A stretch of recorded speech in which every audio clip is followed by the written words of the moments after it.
परमलीनाः वैकुण्ठवासिनाः श्री श्री प्रातस्मरणीयः चंद्रस्वामिनः तेषां परमशिष्याः महंत श्री स्वामी प्रेम विवेकानंद उदासीन महाभाग तेषां ब्रह्मलोकवासिनां स्वामिनां महासमाधि पर्वणि जगत कल्याण कामनार्थे लोक कल्याण कामनार्थे तथा च श्री गुरु चरण कमल प्रीत्यर्थे श्री गुरु चरण कमल अनुकंपा प्राप्ति कामनार्थे तथा च भगवतः गुरु भगवन्तः प्रसन्नार्थे अस्य कामनायाः महासमाधि पर्वणि भगवत्याः अनुकंपया प्राप्ति कामनार्थे सतचंडी कर्म संसिद्ध्यर्थम तरंगतयः गणपति पूजन कर्मणाः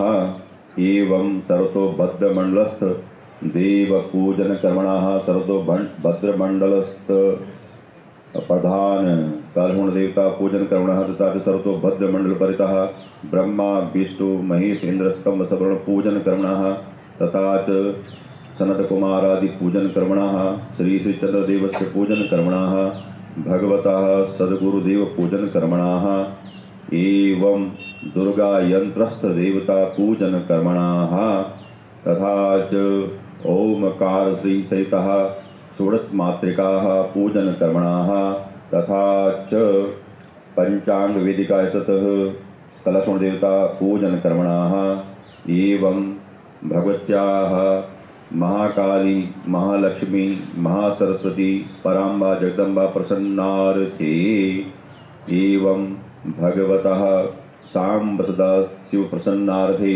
भगवतः नारायण प्रसन्नार्थे अच कामनायाः अभिषेक कर्मणः तथा च षोडशोपचार पूजन कर्मणः एवं तत्पूर्वांगतयः निर्विघ्नता निवारणार्थे गणेशाम्बिकयोः पूजन संकल्पम अहम करिष्ये।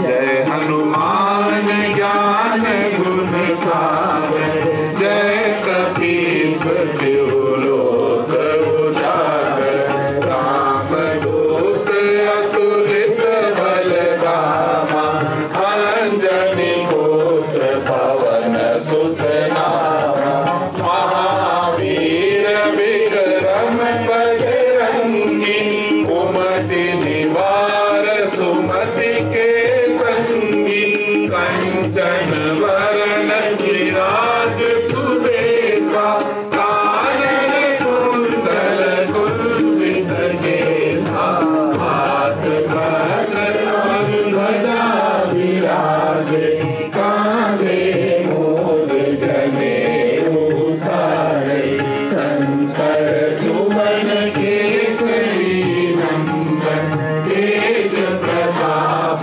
महाजगवंदन विद्यावान गुणी अति चातुर राम काज करिबे को आतुर प्रभु चरित सुनिबे को रसिया राम लखन सीता मन बसिया सूक्ष्म रूप धरि सियहि दिखावा विकट रूप धरि लंक जरावा। ओम ईशानाय नमः।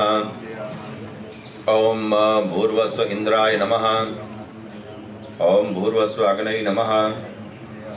ओम भूर्वस्व यमाय नमः। ओम भूर्वस्व नैऋत्ये नमः। ओम भूर्वस्व वरुणाय नमः। ओम भूर्भुवस्व वायवे नमः।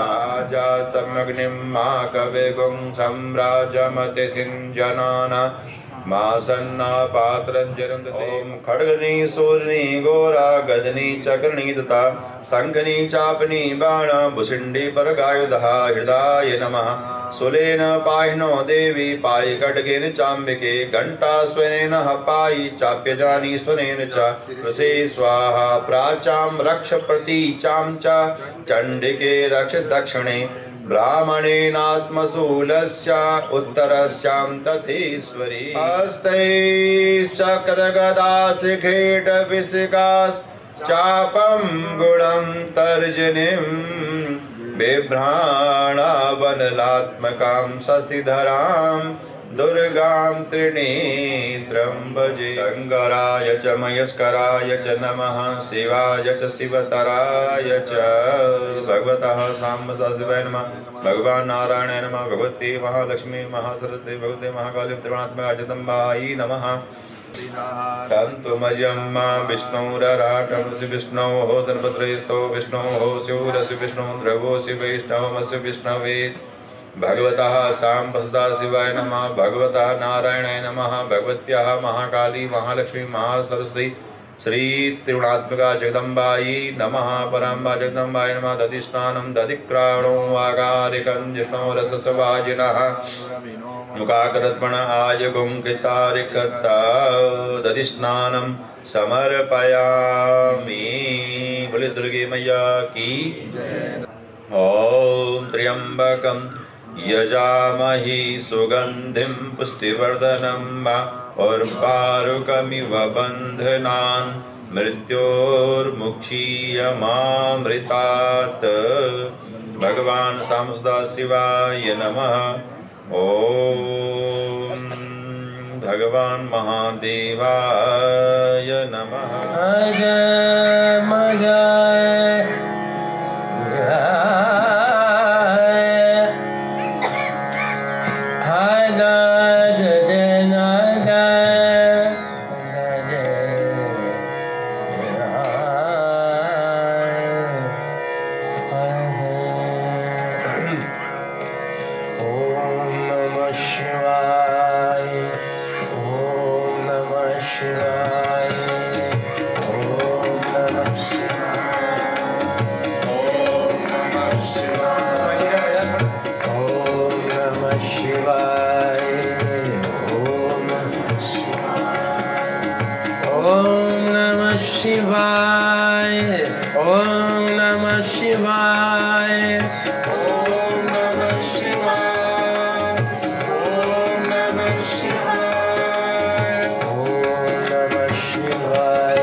आरती करो शंकर की।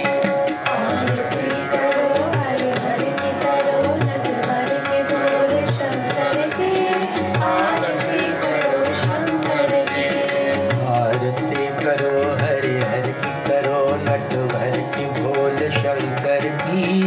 आरती करो शंकर की। आरती करो हरि हरि की करो नटवर के बोले शंकर की। आरती करो शंकर की। ओ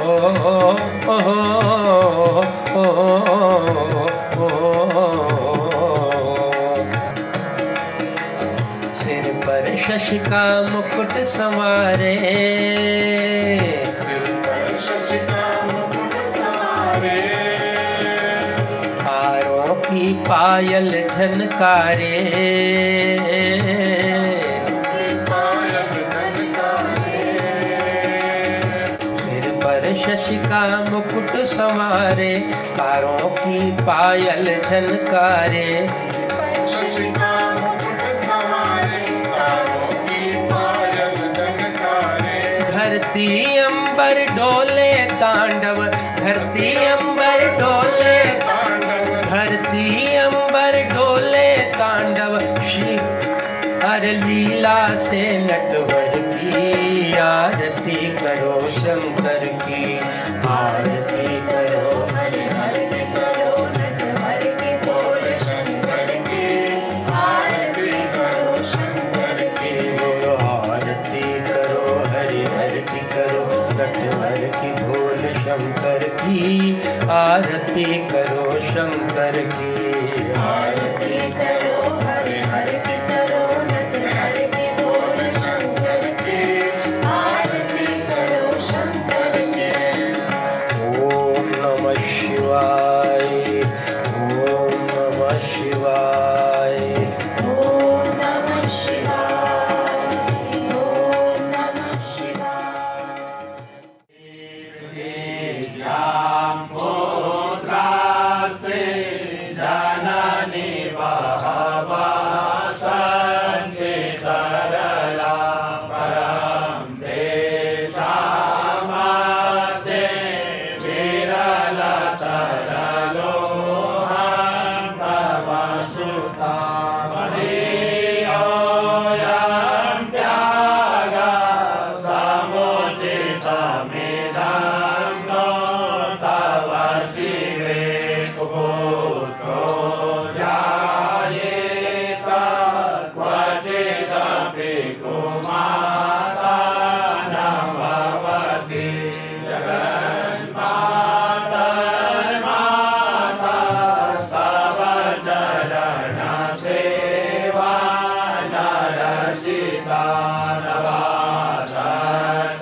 बोलिए दुर्गे मैया की, बोलिए सदगुरु महाराज की, बोलिए श्री बाबा भुवन शाह महाराज की, बोलिए श्री चंद्र भगवान की, बोलिए श्री यमुना मैया की, बोलिए श्री गंगा मैया की, बोलिए गौ माता की। ओम जगदार्पणमस्तु।